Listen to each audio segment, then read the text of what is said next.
Everyone, आज मैं आपके लिए एक्सप्लेन करूंगी 1000 ऑफ वर्ड्स का एपिसोड नंबर 10। तो जैसा कि लास्ट एपिसोड में हमने देखा था कि लिन फे ने वांग लिन को हरा दिया, जिसके बाद उसका मुकाबला तियांडू से हो गया था। तियांडू बहुत ज्यादा पावरफुल है और उसके पास इमॉर्टल स्वॉर्ड बॉडी भी है। ये बात लिन फे को पता थी, तो तियांडू की कमजोरी का फायदा उठाकर उसे भी हरा देता है। साथ ही हमें ये भी पता चला कि लिन फे के मास्टर ने एक इवल बीस्ट को अपने अंदर 100 सालों से कैद रखा था और उस बीस्ट की एक ही झलक को देखकर सभी की फट गई थी। अब लिन फे और उसके मास्टर अपने पिक पर वापस आ गए थे। तभी लियो लिन फे से पूछते कि देखो तो जरा, कोई हमें फॉलो तो नहीं कर रहा? तो कहते ना, यहाँ पर तो कोई नहीं। ये सुनकर मास्टर ने तुरंत ही खून की उल्टियाँ करना शुरू कर दी। तो लिन फे तुरंत ही उन्हें संभालते हुए चेयर पर बिठा देता है। मास्टर उससे कह रहे थे कि घबराओ मत, मैं बस थोड़ा सा हर्ट हो गया हूँ। तो लिन फे कहते हैं, मास्टर वो देखो दोबारा से खून आ रहा। मास्टर भी उस खून को देखकर बहुत ज्यादा डर गए थे। वो तुरंत ही लिन फे को स्विमिंग पूल लाने के लिए बता देते हैं। इस पूल से लाइफ को एक्सटेंड किया जा सकता था। तो लिन फे तुरंत ही जाकर मास्टर को स्विमिंग पूल ला के देता है। लिन फे उनका शुक्रिया अदा कर रहा था, क्योंकि अगर मास्टर लियो टाइम पर एक्ट नहीं करते तो लिन फे बुरी तरह से घायल हो सकता था। अब लियो से बता रहे थे कि मैं न जाने कब से इस बीस्ट का सीक्रेट अपने दिल में रखते आया था। उन लोगों ने तुम्हारे साथ बहुत गलत किया, इसीलिए उन्हें जवाब देना जरूरी था। खैर, अब सबसे ज्यादा इम्पोर्टेंट चीज है तुम्हारे और युवान के दरमियान की बैटल। युवान एक फॉलन फेरी का रीइंकार्नेटेड फॉर्म है, साथ ही उसके पास इनेट वेपन है। मेरे ख्याल से शीहे ज्यादा देर तक उसके सामने टिक नहीं पाएगा और फिर फाइनल मैच में तुम्हें युवान का मुकाबला करना होगा। जिस पर लिन फे कहता है कि मास्टर, मैं तियांडू को हरा पाया क्योंकि मुझे इमॉर्टल स्वॉर्ड बॉडी की जानकारी थी और मैंने उसी नॉलेज का यूज करके उसके 5 कलर कोल्ड पाइथन को कोल्ड पॉइजन स्वेलो करने पर मजबूर कर दिया। इस बार मेरी किस्मत अच्छी थी और मैं जीत गया। मगर युवान का मैटर अलग है, उसके पास इनेट स्वॉर्डमैनशिप है जो मैंने पहला कभी नहीं देखी। साथ ही उसकी एंशिएंट इनेट स्वॉर्ड मेरी फिनिक्स स्वॉर्ड से बहुत ज्यादा पावरफुल भी है, तो मेरी स्वॉर्ड को सप्रेस कर देगी। अगर सच बताया जाए तो मुझे युवान के खिलाफ जीतने का 1% भी कॉन्फिडेंस नहीं है। जिस पर लियो हंसते हुए कह रहे थे कि तुम्हें तुम्हारी कमजोरी पता है और ये बहुत अच्छी बात है, मगर तुमने खुद को दूसरों से कम नहीं समझना चाहिए। युवान जैसे ही तुम्हारे पास भी एडवांटेजेस है। तो लिन फे तुरंत ही उनके सामने नील करते हुए कह रहा था कि प्लीज मुझे इनलाइटन कीजिए। सो लियो उसे बताने लगते हैं कि अगर वेपन और तलवारबाजी की बात की जाए तो युवान तुमसे बेहतर है। ये सुन के लिन फे अपना सिर खुजा रहा था। लियो कहते हैं कि युवान की जो स्वॉर्ड मीनिंग है वो नेचुरल लॉ पर डिपेंड करती है, जो कि मुझे तो बहुत ही ज्यादा बोरिंग लगते हैं। मगर तुम्हारी स्वॉर्ड स्पिरिट बहुत ज्यादा जोशीली है।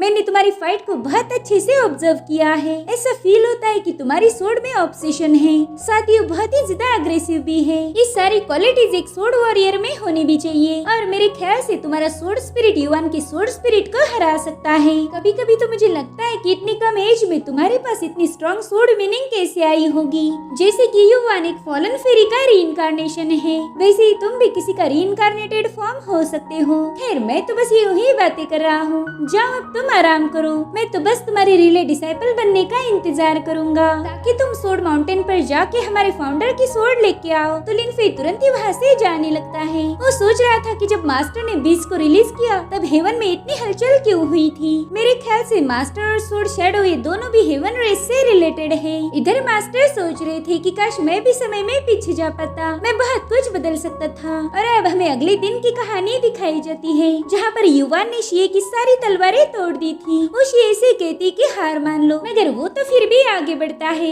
इसलिए युवान ने तुरंत ही उसकी आखिरी तलवार भी तोड़ दी, जिससे शिए घायल होके नीचे गिर गया था। फिर थोड़ी देर में वो दोबारा से उठ गया, मगर तभी वांग लिन अनाउंस करते हैं कि शिए बेहोश हो गया था, जिस वजह से युवान ने मुकाबला जीत चुकी है। उसी रात युवान चांद को देख के कह रही थी कि रिले असेंबली को जीतना तो बस एक शुरुआत है, मैं हेवन में वापस जरूर जाऊंगी और मुझे इसमें कोई भी रोक नहीं सकता। और अब रिले असेंबली का आखिरी दिन आ चुका है। सभी लोग कंटेस्टेंट्स का इंतजार कर रहे थे। तो सबसे पहले युवान अरीना में एंटर करती है और फिर लिन फे भी डाइस की तरफ जा रहा था। शी भी वहीं पर प्रेजेंट था। वो लिन फे से कहता है कि मुझे माफ कर देना, मैंने कहा था कि मैं रिले कॉन्टेस्ट में तुम्हारे साथ फाइट करूंगा, लेकिन मैं में फेल हो गया, जिस पर लिनफे कहता है कोई बात नहीं, हमें आगे चल के और भी मौके मिलेंगे, तब हम जरूर से एक फ्रेंडली फाइट करेंगे। तो शीहे उसे बताता है कि युआन की स्वॉर्ड बहुत स्पेशल है, तुम्हें उसके साथ संभाल के रहना होगा। और अब लिनफे भी डायस पर पहुंच जाता है। वो दोनों भी एक दूसरे को ग्रीट कर रहे थे और तभी सीनियर वांग लिन अनाउंस करते हैं कि रिले असेंबली की आखिरी बैटल शुरू की जाए। तो लिनफे तुरंत ही अपनी स्वॉर्ड को बड़ी स्टाइल से उछालकर स्वॉर्ड ऑरा को समन करते हुए युआन पर अटैक करने चले जाता है, मगर वो युआन तक पहुंच पाए इससे पहले ही आसमान से स्वॉर्ड ऑरा के अटैक होना शुरू हो गए।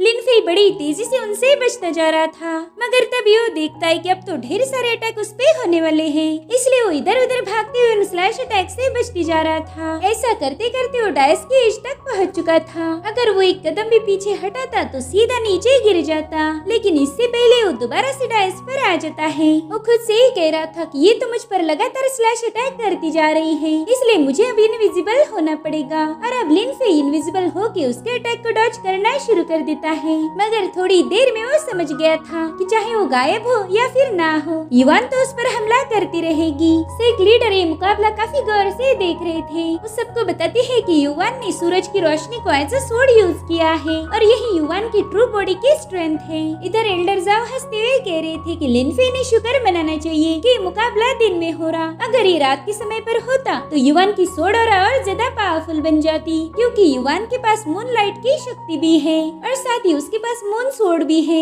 इधर लियो शेन शाओ एकदम शांत थे, उन्हें भी लग रहा था कि लिनफे युआन के आगे फीका पड़ जाएगा। वहीं पर टांगशियान कहते कि यार मुझे तो बहुत बुरा लग रहा कि लिनफे इतनी मुश्किल हालात में फंस चुका है। यांग भी कह रहा था कि बेचारा लिनफे युआन पर एक भी अटैक नहीं कर पाया और उस युआन ने तो अभी तक उस पर 100-150 स्लैश अटैक कर दिए होंगे। मगर डाओ तो काफी ज्यादा खुश थी, वो कहती सीनियर युआन बहुत अच्छे, ऐसे उस लिनफे को भगा भगा के हरा दो। बेचारा लिनफे भी इधर उधर भाग भाग के थक चुका था। तभी युआन हवा में फ्लोट करते हुए उसके पीछे आ जाती है। उसने लिनफे पर अटैक करने के लिए जंप लगा दी थी, मगर लिनफे तुरंत ही उसके अटैक को अपनी स्वॉर्ड से रोक देता है, जिससे वहाँ पर एक पावरफुल ब्लास्ट होकर लिनफे काफी पीछे ढकेला गया था। मगर वो एक बार फिर से युआन पर अटैक करने चला जाता है। युआन ने भी उस पर मल्टीपल स्लैश अटैक रिलीज किए थे, तो वो हवा में जंप लगा के उन्हें डॉज कर रहा था। लिनफे घायल भी हो गया था। इतना ही नहीं, उसकी स्वॉर्ड भी अब खून से लाल हो गई। वो खुद से ही कह रहा था कि वाकई युआन की ट्रू बॉडी बहुत ज्यादा पावरफुल है, मगर मैं भी हार मानने वालों में से नहीं हूँ। मैं किसी भी कीमत पर ये फाइट हाथ से नहीं जाने दूंगा। तभी युआन उससे कहती कि लिनफे तुम तो अपनी स्वॉर्ड उठाने के भी काबिल नहीं रहे, अगर चाहो तो सरेंडर कर सकते हो, क्योंकि इस फाइट में तुम्हारे लिए अब कुछ भी नहीं बचा।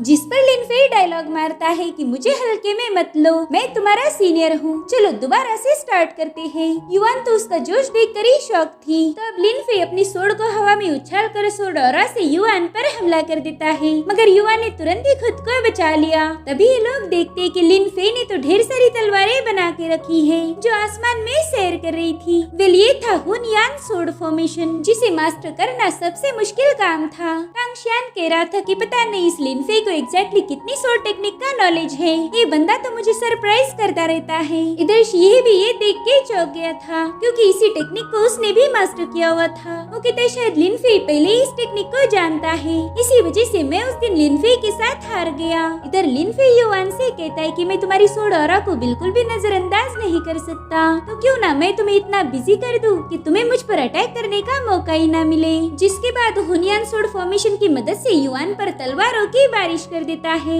युआन ने तुरंत ही अपने आसपास एक शील्ड बना ली थी, साथ ही वो बड़ी ही तेजी से उन सभी स्वॉर्ड्स पर काउंटर अटैक करके उन्हें डिस्ट्रॉय कर देती है। तब तक लिनफे ने और स्वॉर्ड्स उसकी तरफ पास कर दी, जो कि युआन पर बड़ी ही तेजी से अटैक कर रही थी, जिससे फाइनली युआन की शील्ड ब्रेक हो गई और इसी दरमियान एक स्वॉर्ड युआन को हिट भी कर देती है। आज तक किसी ने भी युआन पर हमला नहीं किया था, मगर लिनफे इसमें कामयाब हो गया। इधर डाओ तो लिनफे पर बहुत ज्यादा भड़क गई थी। वो कहती कि तुम बहुत ही बुरे इंसान हो, युआन इतनी क्यूट है मगर फिर भी तुमने उस पर अटैक कर दिया। जिस पर डाओ का सीनियर टांगशियान कहता है कि हाँ यार, लिनफे ने तो बहुत गलत किया, अगर मेरी जूनियर इतनी प्यारी होती तो मैं कभी उस पर हमला नहीं करता। दरअसल वो डाओ के मजे ले रहा था, जिस वजह से डाओ भी कंफ्यूज हो गई। और तभी यांग कहता है कि अरे ऊपर तो देखो वहाँ पर क्या हो रहा। और तभी लिनफे भी देखता है कि वहाँ पर तो सोलर इक्लिप्स हो रहा है। लिनफे समझ गया था कि नॉर्मल सोलर इक्लिप्स तो नहीं हो सकता, और फिर वो कहता है कि अरे बाप रे, ये तो युआन की स्वॉर्ड डोमेन है।